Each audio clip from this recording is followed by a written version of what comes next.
Hello students. आज इस lecture में हम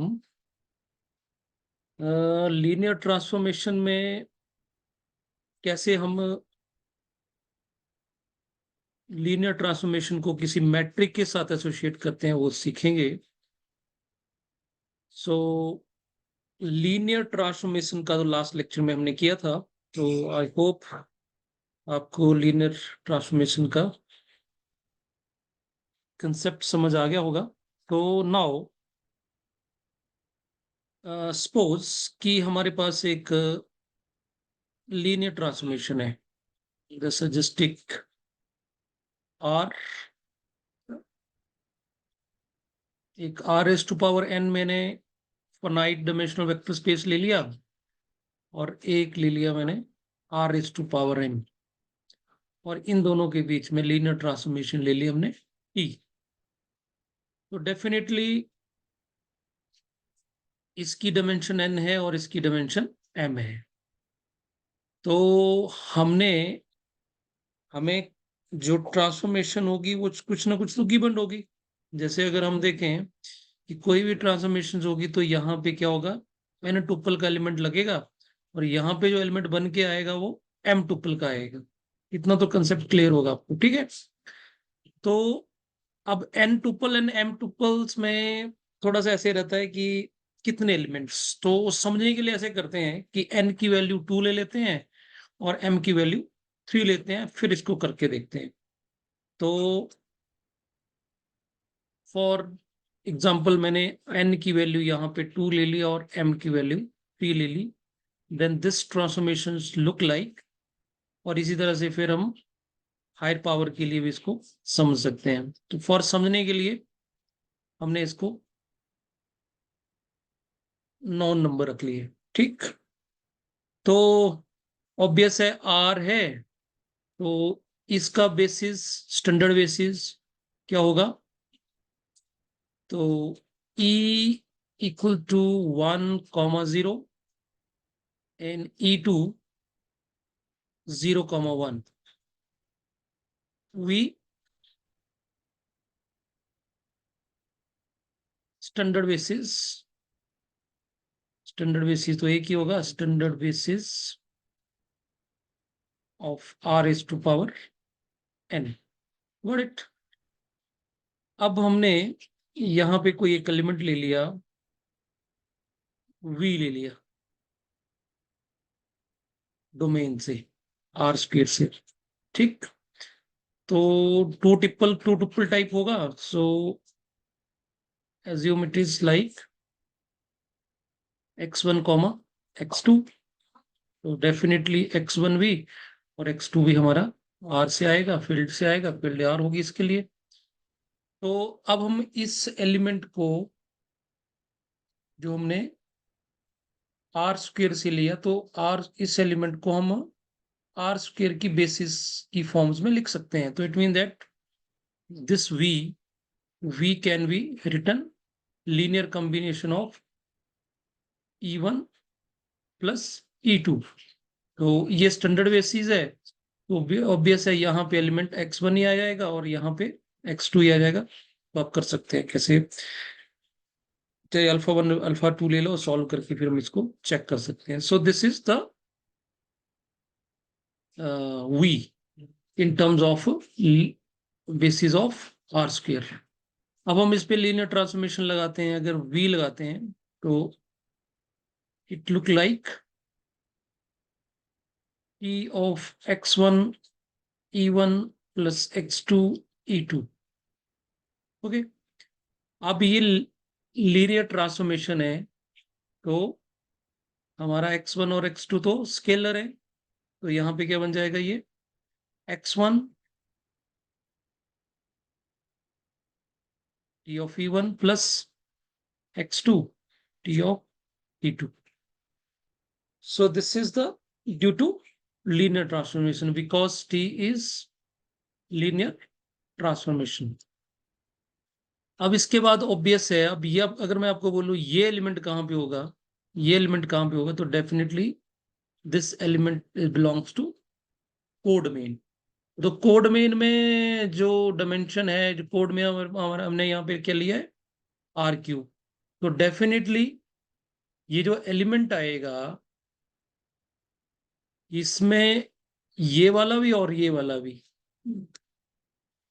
सिंस टी ई वन और E two they both belongs to R cube, तो आर क्यूब को बनेंगे, अगर आर क्यूब में होंगे तो डेफिनेटली थ्री टुपल टाइप्स होंगे। तो मान लेते हैं कि ये जो टी ई वन है that is equal to alpha one one, alpha one two and alpha one three.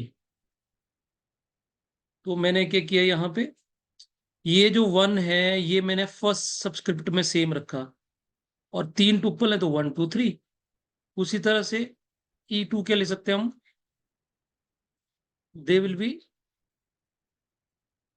Alpha two one, alpha two two and alpha two three.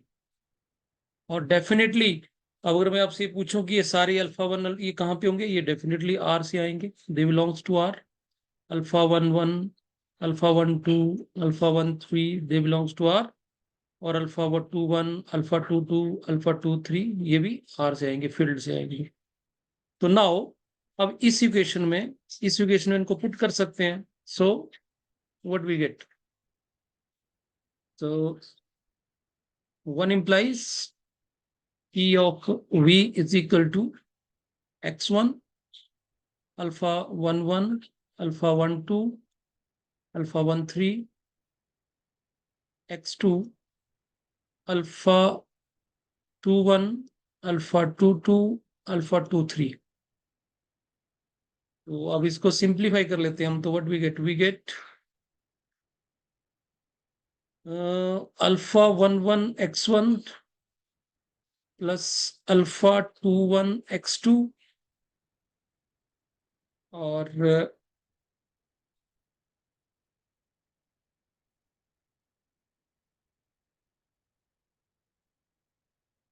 Alpha one two x one plus alpha two two x two, alpha one three x one plus alpha two three x two. So these are the components. अब students अगर हम देखें शुरू से ही अगर देखें तो ये एलिमेंट जो था this v belongs to R. तो डेफिनेटली टी ऑफ वी किसको बिलोंग करेगा, ये करेगा आर क्यूब को बिलोंग। और आर क्यूब है तो डेफिनेटली आर क्यूब में कैसे कितने कितने कंपोनेंट होंगे, तीन। तो यहां पे मैं ये लिख सकता हूं, since v belongs to R square then T v belongs to R cube. और ये आर क्यूब को बिलोंग करा तो हम ये ले सकते हैं कि T v is equal to y one, y two, y three. तो अब अगर हम दो चीजें अगर इनको कंपेयर करें तो हमारे पास चीज क्या आई, हमने वी लिया था, वी जो लिया था हमने वो लिया था x one x two, x two वो लिया हमने आर स्क्वेयर में। ठीक है, तो हम इस v की वैल्यू पुट कर देते हैं ये वाली, तो what we get therefore y one, y two, y three is equal to alpha one one x one plus alpha two one x two, alpha one two x one plus alpha two two x two, alpha one three x one plus alpha two three x two. So finally, what we get? We get the relation between coordinates of domain and coordinates of the codomain. अगर इसको हम ब्रीकी से समझें थोड़ा सा तो what we get just see what will be y1. Y1 is nothing what it is a alpha 1 1 x1 plus alpha 21 x2 and y2 is alpha 12 x1 plus alpha 22 x2 and y3 is nothing but it is alpha 13 x1 and alpha 23 x2. Okay, so what you get this? You get this from here. y1 जो है और y2 जो है और y3 जो है वो हमें इन टर्म्स ऑफ x1 x2 मिल गया, तो इसको हम एक मैट्रिक्स की फॉर्म में लिख सकते हैं। तो क्या क्या लिख सकते हैं? Alpha 11 alpha 21 alpha 12 alpha 22 alpha 13 alpha 23 and that is x1 x2. You see, ये जो कंपोनेंट हैं ये किसके हैं? ये किसका एलिमेंट है? ये आर क्यूब का है। ये किसका एलिमेंट है? आर स्क्वेयर का एलिमेंट है। तो इन दोनों में जो एक कैटलिस्ट का काम कर रहा है वो कौन कर रहा है? ये वाला मैट्रिक्स कर रहा है। हम बोलते हैं ना the matrix associated with linear transformation. तो ये जो मैट्रिक्स है इसकी बात हो रही है। This matrix is associated with this transformations. Transformations क्या होती है? डोमेन और कोडोमेन के बीच में होती है ट्रांसफॉर्मेशन। तो उस ट्रांसफॉर्मेशन को, वो ट्रांसफॉर्मेशन कैसी होनी है वो कौन डिसाइड करेगा? ये मैट्रिक्स डिसाइड करेगा। So we can say this is nothing what it is a y is equal to a and is equal to capital X. ठीक। सो दिस a जो मैट्रिक्स है इसको हम क्या बोलेंगे? This is a matrix associated with this transformation. तो इस ये जो ट्रांसफॉर्मेशन हमारी T R square to R cube थी, इसको हम ओनली इससे ही फाइंड आउट कर सकते हैं, इस मैट्रिक्स से ही फाइंड आउट कर सकते हैं। ठीक। सो दिस मैट्रिक्स ए, अगर इसको हमने ये कितने कंपोनेंट, ये कितने के लिए लिखी हमने? ओनली फॉर स्क्वायर और क्यूब के लिए। तो अगर इसको मैं बोलूं कि इसको मैंने R R raise to power n to R raise to power m के लिए लिखना है तो कैसे लिखी जाएगी ये? अब आपको क्लियर हो गया होगा। यहाँ पे कितने वाई आएंगे? y1 y2 सो वाई एम आएंगे। और इधर कितने x आएंगे? x1 x2 सो वाई एक्स एन आएंगे। और यहाँ पे अल्फा 1 1 अल्फा 1 2 सो यहाँ पे n है तो यहाँ पे आएगा n 1n, फिर 2 1 2 2 so 2n and this is so and last रो जो बनेगी that will be alpha m1 alpha m2 so alpha mn. So this is for, so this a, this is y, this is a and this is x. तो x आपका, y आपका हो गया ये आपका matrix Y M, और x हो गया आपके पास x1 x2 so xn and this x, this a, इसको शॉर्ट फॉर्म में लिखना हो तो हम ऐसे भी लिख सकते हैं alpha I J and this I varies from, कि क्या इसका ऑर्डर क्या है? m क्रॉस n, सो इसको लिख सकते हैं m क्रॉस n। और ये सारे के सारे अल्फा जो होंगे वो they are belongs to R. तो I hope you understand this. अगर इसमें कोई डाउट होगा तो आप इसको वापस रिपीट करके दे सकते हैं।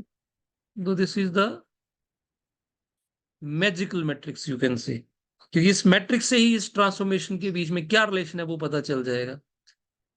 सो इसका यूज कहाँ पे होगा students? When we are going to programming, जब भी हम कोई प्रोग्रामिंग करते हैं तो we need such shorts, short हमें एक्सप्रेशन चाहिए, तो ये मैट्रिक्स हेल्प करती है। चाहे मैट लैब हो, चाहे और भी कोई सॉफ्टवेयर हो, तो उसमें अगर हमने किसी ट्रांसफॉर्मेशन को लिखना है तो कॉम्प्लिकेटेड लिखने के बजाय दिस मैट्रिक्स हेल्प अस। तो दो वेक्टर स्पेस के बीच में क्या ट्रांसफॉर्मेशन होगी, ट्रांसफॉर्मेशन समझ रहे हो ना, कि एक एलिमेंट डाला दूसरे में वो कैसे बन के निकलेगा, है ना, दैट ट्रांसफॉर्मेशन। तो this matrix represent that transformation. तो एक न्यूमेरिकल करके देखते हैं तो उससे आपको ज्यादा क्लैरिटी होगी एक कि कैसे हमने इसको करना है। तो हम एक एग्जांपल लेते हैं। तो हमारे पास है कि हमने शो करना है, show that T mapping from R square to R cube. Fortunately यहाँ पे वही डोमेन वही आए जो हमने पहले लिया था। Defined y T of x comma y and x minus y, x plus two y and y is linear transformation, is linear transformation, and find the associated matrix. This is the question. तो यहाँ पे दो question है, linear transformation prove करना है, तो वो तो हम छोड़ते हैं यहाँ पे। लीनियर ट्रांसफॉर्मेशन आप खुद कर लेंगे, कैसे करते हैं लास्ट वीडियो में हमने करा था। इस सेक्शन में हमारा मेन मोटिव है कि एसोसिएटेड मैट्रिक्स कैसे फाइंड आउट करनी है। ओके, तो सबसे पहले यू जस्ट सी, हमें यहाँ पे ये ट्रांसफॉर्मेशन दे के रखी है, T of x comma y is equal to x minus y comma x plus two y comma y. Okay, तो हमने सबसे पहले एलिमेंट ले लिए, हमने एक लेना, जैसे हमने क्वेश्चन में करा था। तो late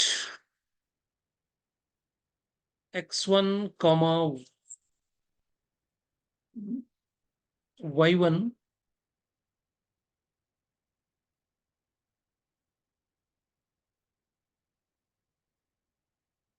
belongs to R square, और आर क्यूब में कैसे आएगा, y one y two y three.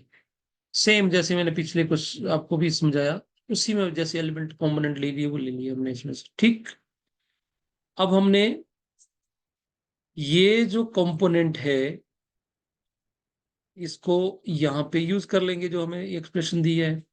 Are, अगर ये एलिमेंट हम डालेंगे यहाँ पे तो क्या एक्सप्रेशन आएगा, एलिमेंट जो बन के आएगा that will be this one, y two y three. ये हमने मान लिया कि हमने यहाँ पे एलिमेंट जो भी लेंगे आर क्यूब, तो उसको एलिमेंट बन के ऐसे निकलेगी। ठीक, अब हम इस एक्सप्रेशन को यूज कर लेते हैं, यहाँ पे ये दिया है हमें, जो डिफाइनिंग दी है, फिर क्या होगा, दोनों तरफ कंपोनेंट आ जाएंगे। तो what we gate,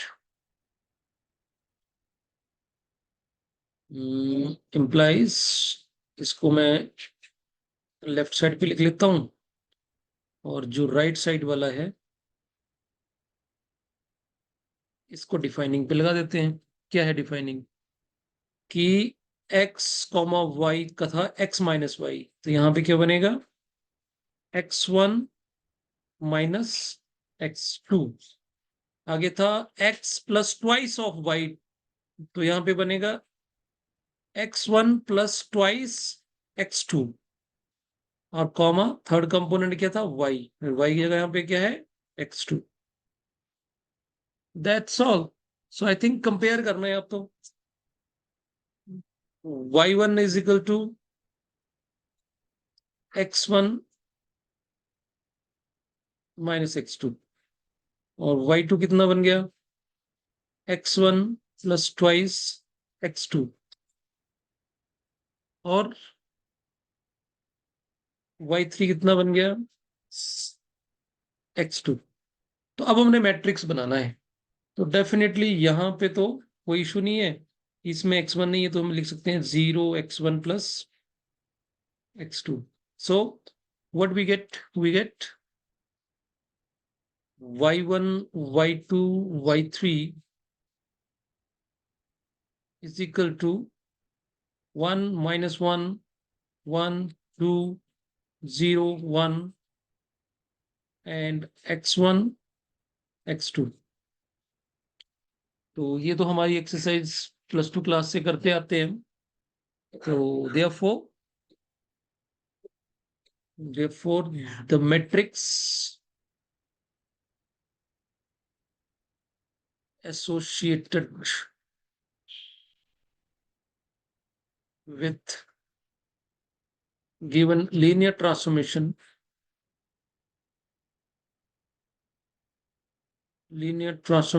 is 1 minus 1 1 2 0 1. So this is the matrix. I hope you understand this. So this is very simple one. इस तरह से हम और डिफरेंट टाइप्स ऑफ क्वेश्चंस आप इसमें कर सकते हैं. अब एक हम ऐसा क्वेश्चन करते हैं कि हमें मैट्रिक्स गिवन है और हमें क्या फाइंड आउट करना है? ट्रांसफॉर्मेशन फाइंड आउट करना है. ठीक है जी. तो कैसे होगा ये? एक इसमें नेक्स्ट पेज पे एक क्वेश्चन लेते हैं. तो question is write the linear transformation R cube to R cube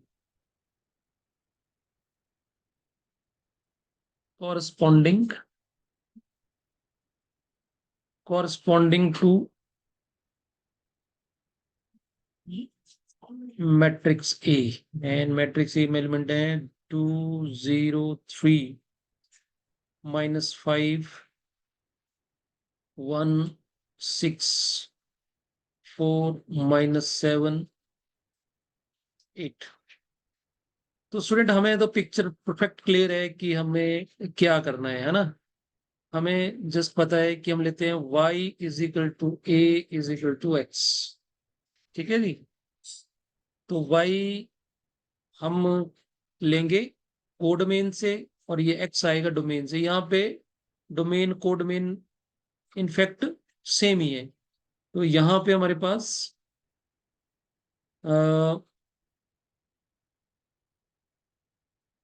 मान लेते हैं कि लेट कैपिटल Y जो है वो y1 y2 y3 there belongs to R cube. ये आएगा हमारा पास कोडमेन से. And capital X is equal to x1 x2 x3 belongs to R square. ये अब मैं लिख ही देता हूं. दिस इज फ्रॉम कोडमेन है ना. And this is from domain. इससे आपको क्लैरिटी रहेगी. और आपको लग रहा होगा कि ये मैट्रिक्स है लेकिन लिखा ये कंपोनेंट वाइज है. तो कई बार हम यहाँ पे ट्रांसपोज भी लगा देते हैं ना जी. तो भी ऐसे वो वर्टिकल दिखेगा आपको फिर. ठीक. तो फिर यहाँ पे वैल्यू पुट करेंगे तो हमारे कैसे आएगा? ये y कैसे दिखेगा आपके? y1 y2 and y3.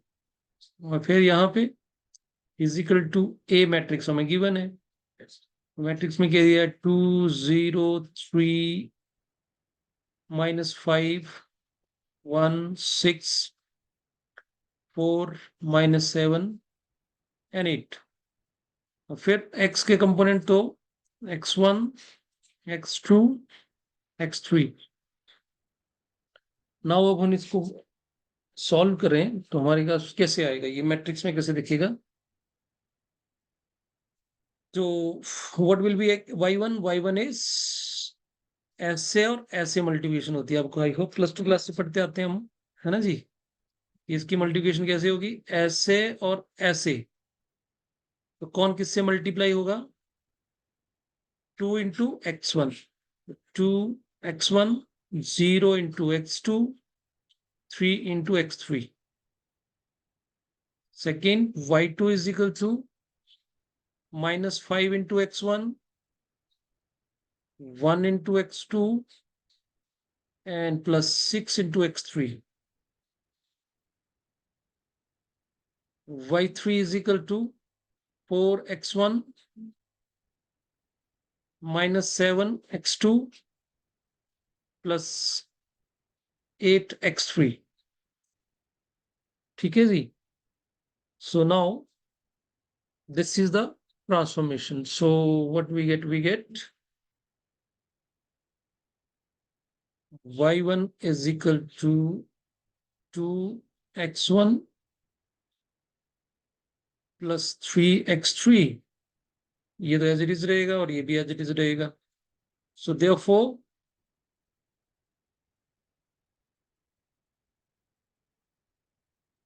Linear transformation is, linear transformation क्या होता है, टी ऑफ एक्स डोमेन का एलिमेंट और यहाँ पे कोडोमेन। ठीक है जी। तो यहाँ पे x की वैल्यू क्या मानी हमने, x1, x2, x3। और यहाँ पे y हमारे पास y1, y2, y3। ये तो +2 फंक्शन में ही पढ़ते थे ना, y is equal to f(x), वैसे वैसे ही है ये। मैं पहले से बताता हूँ आपको कि linear transformation is a function, is behave like a function. तो यहाँ पे वैल्यू पुट कर देते हैं, y1 की वैल्यू कितनी आई है, y1 इज हमारे पास आया, y1 बना 2x1 +3x3। तो दिस इज 2x1 +x3। 3 रह गया यहाँ पे, 3x3। और y2 की वैल्यू, y2 हमारे पास आया -5x1 +x2 +6x3, 4x1 -7x2 +8x3। So this is the transformation. I hope you understand. दोनों तरह से हमने क्वेश्चंस किए कि ट्रांसफॉर्मेशन दी है तो मैट्रिक्स कैसे निकालना है, और मैट्रिक्स दी है तो ट्रांसफॉर्मेशन कैसे निकालनी है। So this is very simple one. So I hope you understand this.